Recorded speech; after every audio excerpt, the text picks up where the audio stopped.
अहिल्यानगर जिल्हाधिकारी कार्यालयाला मिळालेली बॉम्बची धमकी अफवाच. पोलिसांच्या सखोल तपासणीनंतर कामकाज पुन्हा सुरळीत. अहिल्यानगर जिल्हाधिकारी कार्यालयाला आज सकाळी ईमेलद्वारे बॉम्बस्फोटाची धमकी देण्यात आली होती. मात्र पोलीस प्रशासनाने केलेल्या सखोल तपासणीत काहीही आक्षेपार्ह आढळले नसल्याने ही केवळ अफवा असल्याचे स्पष्ट झाले असून जिल्हाधिकारी कार्यालयाचे कामकाज आता पूर्णवेळ सुरळीत सुरू झाले आहे. आज सकाळी जिल्हाधिकारी कार्यालयास धमकीचा ईमेल प्राप्त होताच प्रशासनाने तातडीने पोलीस विभागाला याची माहिती दिली.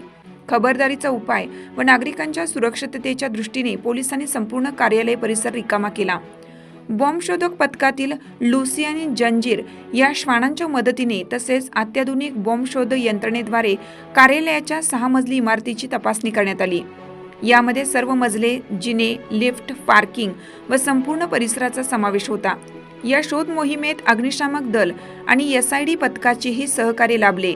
या सखोल शोध मोहिमेत कोणत्याही प्रकारची संशयास्पद वस्तू अथवा स्फोटके आढळून आली नाहीत. परिसराची सुरक्षितता सुनिश्चित केल्यानंतर दुपारी कार्यालयाचे दैनंदिन कामकाज पूर्ववत सुरू करण्यात आले. राज्यात अनेक ठिकाणी एकाच वेळी अशा प्रकारचे धमकीचे ईमेल आल्याने पोलीस यंत्रणा सतर्क झाली आहे. हा प्रकार केवळ खोडसाळपणा असल्याचे प्राथमिक तपासात दिसून येत असून अशा अफवांवर विश्वास न ठेवण्याचे आवाहन प्रशासनाकडून करण्यात आले आहे. या प्रकरणाचा अधिक तपास पोलीस सायबर सेलच्या माध्यमातून करण्यात येत आहे.